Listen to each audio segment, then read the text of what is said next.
to my YouTube channel. This is Kerv Bisaya. Nagbabalik na naman tayo mga kabisdak sa ating review ng the norhface. For today, i-review po natin itong Stratoliner na backpack. So ito po ay itong backpack na to guys ay limited lang po to at every season nagpapalit to ng kulay. So sa season ngayon, summer season po ay ang dumating lang po nito ngayon sa amin ay black.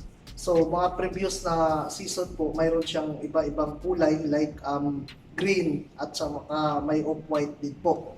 So sa amin lang dito, ang available lang po ay black.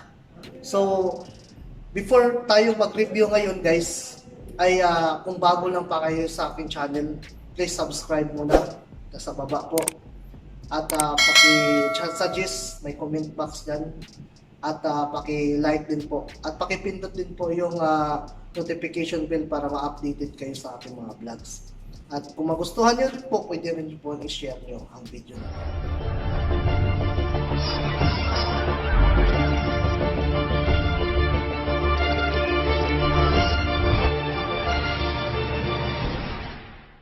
So ito guys ay the norhface Stratoliner backpack. So ito po, ang capacity po nito ay mayroon po siyang 36 liters. At ang gandahan po nito ay water-repellent siya. At mayroon po siyang lagayan ng laptop. Ayan. Ito po yung kabuuan niya. Ayan, kung makikita nyo. So itong Stratoliner na to guys ay water-repellent po ito. At mayroon siyang pocket. Ipapakita ko po sa inyo.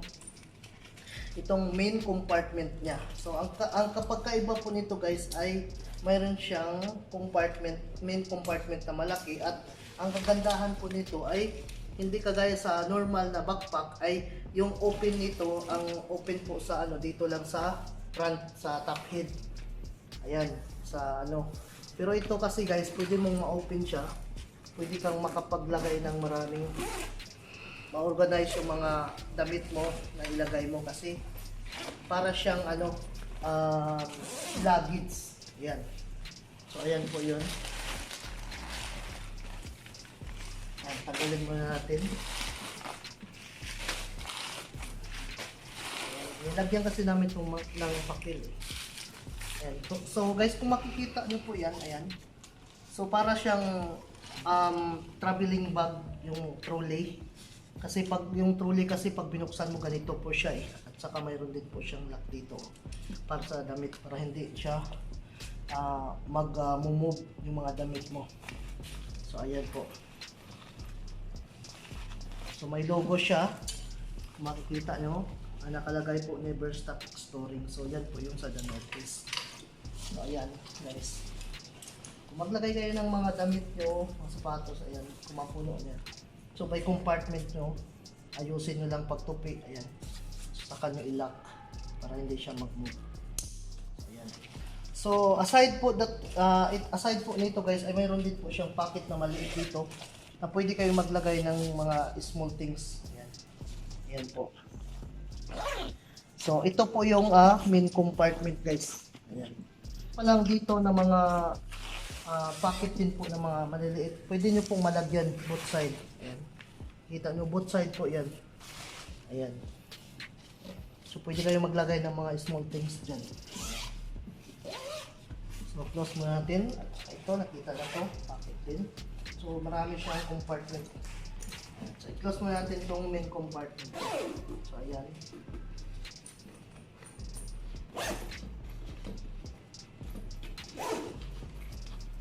Itong bag na to guys ay water-repellent to Water-repellent po siya. At ito rin po guys ay mayroon din po siyang laptop compartment. Kung makikita nyo to, ayan, mayroon siyang isang compartment. Ito po yung lagayan ng laptop niya. Ang pwede pong kasya na laptop dito guys ay mayroon po siyang 17 inch po ang kasya na laptop dito. So malalim siya, ayan po. Kung makikita nyo, ayan, medyo madilim. Ayan po. So ito po yung lagayan ng laptop compartment. So 17 inch ang pwede pong magkasya dito. Ayan. So ito po, mayroon po din po siyang pocket din po dito sa top niya. Ayan. Mayroon siyang, pwede kang maglagay dito mga small things din po na pang travel. Meron din po siyang maliit, ayan. So marami kang malagyan, mga wallet, mga etc. na pwede mo ilagay dito. Po. At mayroon din po dito, pwede kayo maglagay pa ng ibang mga small things. Ayan. Ito ulitin ko, ito po. Ayan.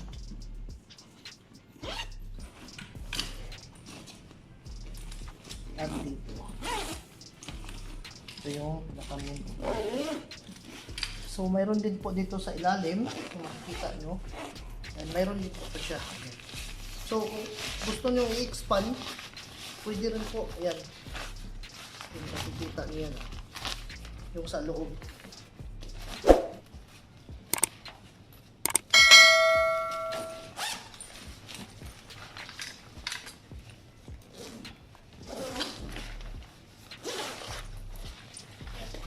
Makikita mo, expandable siya guys. Po siya. So, pwede mo, tukit lang yan, ganun. Tapos isirado mo.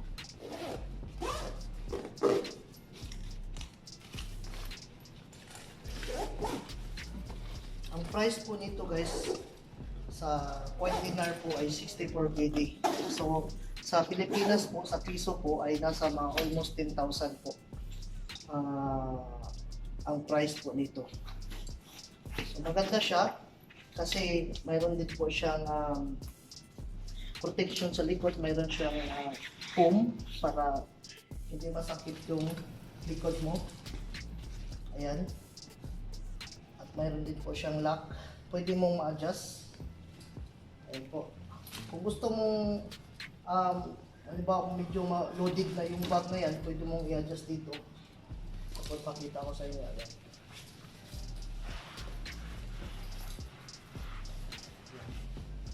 So, ito lang yung i-adjust nyo po. Makikita nyo. Ayan. Kabilaan. Para umangat siya. Ayan. Tapos, i-lock nyo dito. Ayan. Para fit na fit sa likod nyo.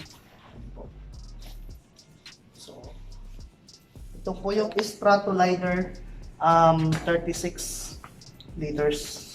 Yan po. Pwede mong i-adjust. Yan. Pwede mong i-baba. Pwede mong itaas. Yan. Itong bag na to ay pang travel po talaga to. Yan. So, ulitin ko ulit, ang capacity po nito ay 36 liters.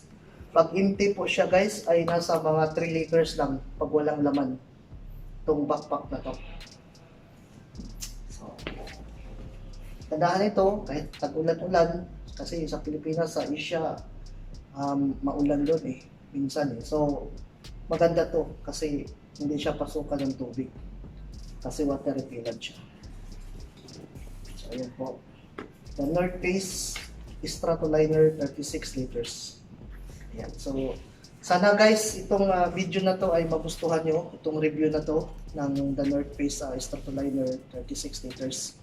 And sana po sa mga mahilig po dyan sa norhface po, ito po yung sa nag-request dyan kay kuya po, ito na po yung bag na gusto mong ipa-review sa akin. Ayan. So, marami pang iba kasunod dito. Hindi lang itong bag ang i-review ko, mayroon pang iba.